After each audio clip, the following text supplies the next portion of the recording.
Hey there guys, I'm your host, the Bread Pirate, and today we gotta address the allegations that the wild era of games are over. And by that I mean games that are in the style of Breath of the Wild. Immediately when Tears of the Kingdom released, I already heard people talking about this. They were saying like, oh wow, it's so sad that this is the final time we're ever gonna see this version of Link and Zelda. And I'm like, what do you mean?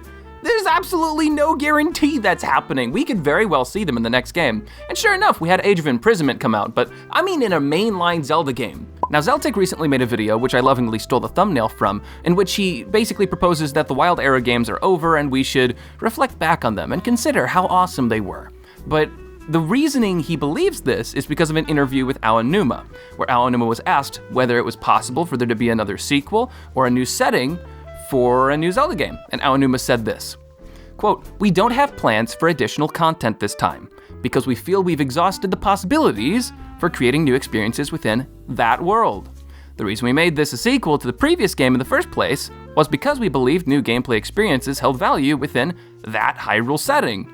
So if a new reason for that arises, we might return to the same world, whether it's a sequel or a new title. I believe it'll be a completely new experience, so I hope you'll look forward to it."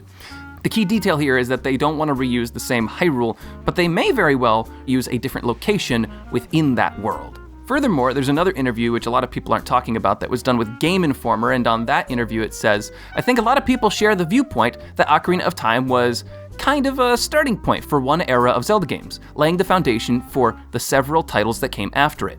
Do you see Breath of the Wild as establishing the new blueprint or foundation of the next several Zelda games for years to come?" Aonuma responds, "Yes, I think it's correct to say that it has created a new kind of format for the series to proceed from." Because of this, I think there's actually a really strong chance that they could reuse the Wild Era style for these games and reuse this version of Link and Zelda. But there are other reasons people are speculating too. Other people are saying, well, Nintendo has never stuck with an art style for as long as they have with Breath of the Wild. They're gonna have to move on to a new art style. No, they don't have to. They could easily stick with this one. Now, they could change the art style, but I don't know why they would, because they've developed a lot of brand loyalty around this specific aesthetic of the game. And it is an aesthetic which takes the best of both worlds. It takes your Twilight Princess look, and it takes your Wind Waker feel, it puts it together, and it creates a vibe that appeals to the mature audience and the kids at the same time. And with gameplay, oh my goodness, gameplay. So many people will come to me, other YouTubers, and say, I am so tired of the Wild Era of gameplay, where you have a big open world with tons of different destinations, but it feels like they're all really shallow. And I just have to say, like, I don't think that defines what the Wild Era is. And that's something that they could fix in another game set in this style by simply adding a larger maze-like underworld, instead of having a very vast, open-ended underworld like we saw in Tears of the Kingdom, that being the depths. Having something more akin to what we saw in the Zelda TV series. If we could incorporate that into a world like Breath of the Wild, then you could have the Wild Era of games continue and feel exciting and fresh. And even from a story perspective, I think it makes sense that they will stick with this Link and Zelda so they can tie up a few more loose ends. For example, in Tears of the Kingdom, when you defeat Master Koga, he says, "I'll get my revenge," as he's thrown away in a rocket up to the sky. Where does that rocket go? He's not dead. He survived a fall into the depths, and I'm sure he could survive getting shot up into the sky on a rocket. We also have the disappearance of Cass. Where did he go? I don't know. Pen, the reporter in Tears of the Kingdom, is also trying to figure out where he went. He says stuff like, not a clue where he went, or this bard used to be here, we don't know where he is. Characters mentioned Cass, he just isn't around. Where did he go?